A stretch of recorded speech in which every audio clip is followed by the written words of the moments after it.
All right, so much to discuss. His terrorists, not my terrorists. Will India actually get access to the Pathankot mastermind now that our investigators have been invited to Pakistan? Joining us for more on this, Dr. Abhishek Manu Singhvi, Rajya Sabha MP of the Congress, Sambit Patra of the BJP, Kawal Sibal, former Foreign Secretary, and Lieutenant General Talat Masood, the former Defence Secretary of Pakistan. Thank you all very much for joining us. Dr. Singhvi, I heard your press conference earlier on in the day. Why do you not see this as a positive move? Why should we be apprehensive? Why should we be negative about this? We can be somewhat apprehensive, but why don't you welcome the fact that finally our investigators will go across?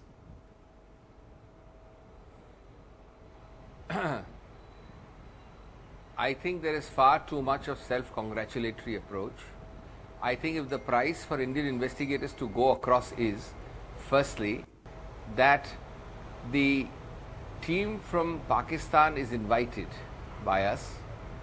Within a few days, it gives a report which violates a fundamental universal truth that the JEM is involved in Pathankot. They give a report saying they have no connection.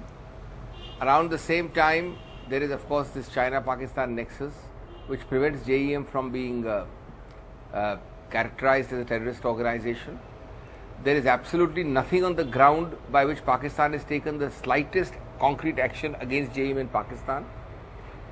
So then, in this context, to suddenly have these, sudden zigzags, a Jhula opportunity with the Chinese president, a lunch with the Pak Prime Minister, and what is the ground reality?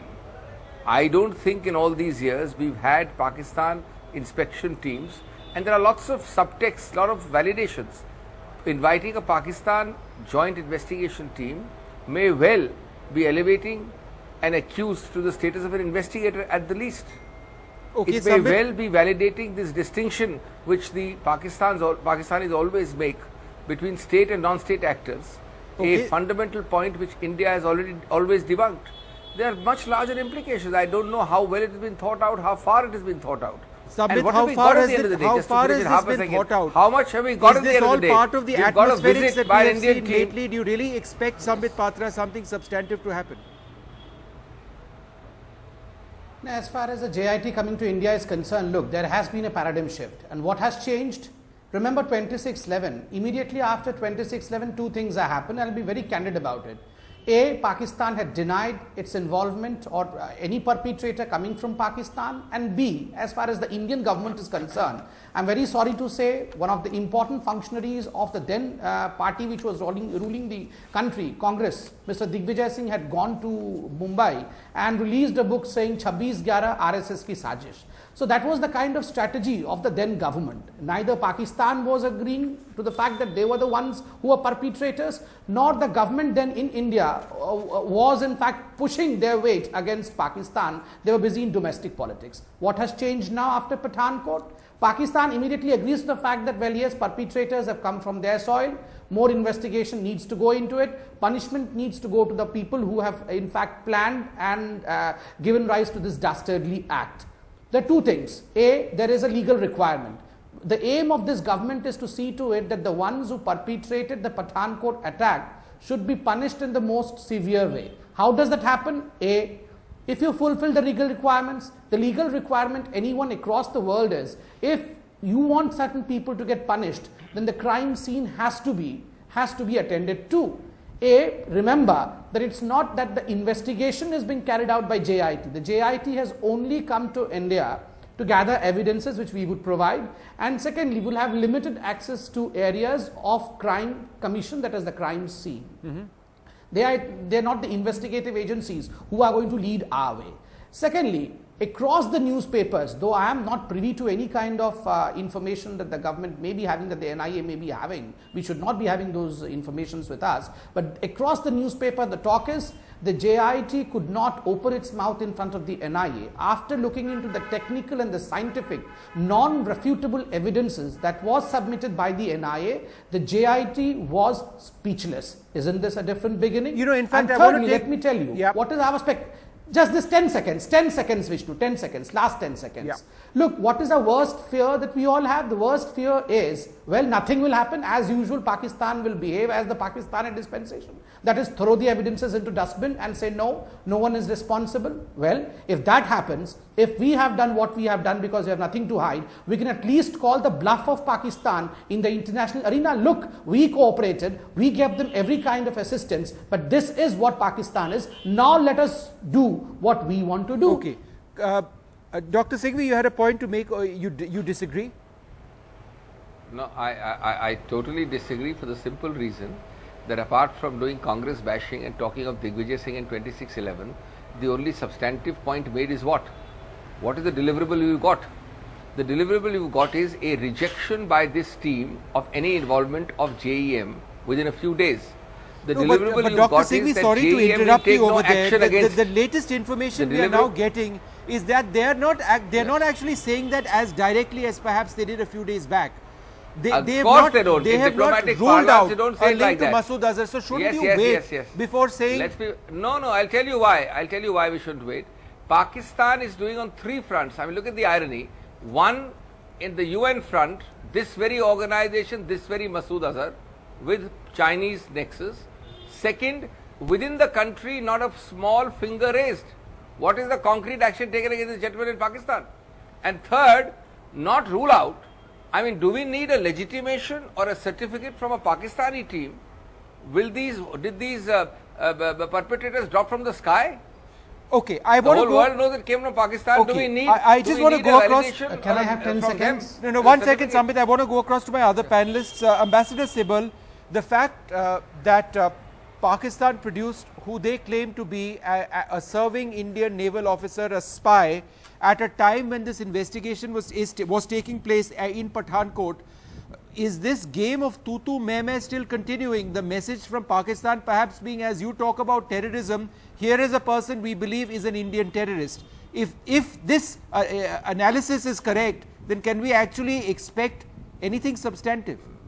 Or does the game continue? Well, I think you're right, because they are playing this up in a very big way. And this was announced in a joint press conference by the Minister of Information and Broadcasting and the spokesman of the military, in order to show that the military and the civilian side were both on the same page with regard to accusations of India's interference in Balochistan. And the timing was very strange, because if the whole idea on the Pakistani side at the level of the NSAs is to deal with these issues in a mature manner and not try and get immediate publicity and whip up public passions on such issues, then what they have done is totally against that understanding, quite apart from the fact that the analysis shows that this particular videotape is very questionable. Their Foreign Office has again made a very strong statement that they are going to now continue to lobby with international capitals to show that India is intervening in Balochistan. So they are working at cross purposes. We are getting very mixed messages from Pakistan. Okay. And at the same time, when Pakistan, the SIT comes here and wants to demonstrate their good faith in trying to get at the root of this terrorist attack, they get China at the last minute to block the designation of Masood Azhar as a terrorist, despite the fact, as you rightly said in your introduction, that his organization has been on the terrorist list of the United Nations a long time ago. So it clearly means that they are not going to act against the Jaish-e-Mohammed chief. At best, they may act against some low-lying figures of low importance, and this will give them a lot of return, lot of positive return. That's why they are doing it, because this shows they will demonstrate to the international community, because they are coming under pressure and international opinion is becoming very sensitive with regard to terrorism after the attacks in Europe, that they are cooperating. Okay. And they will also be able to demonstrate that they, at the state level, they are not involved. Okay, And at the Ambassador state Sibal, level, they are willing to cooperate to see which non-sectors are in, non-state Ambassador actors are Sibal, involved. I just want to So go across to General we have to Talat be very Masood. I'll come careful. back to you, sir, in a moment from now. I just want to go across to my guest from Pakistan. Sir, the fact that China seems to be saying two different things. On the one hand, Xi Jinping today said the terrorist threat is on the rise. On the other hand, when it comes to Masood Azhar, they've blocked him being declared an international terrorist. Isn't this doublespeak from your closest ally? Absolutely not. Actually, the fact is that we have to wait till such time that anything is proved.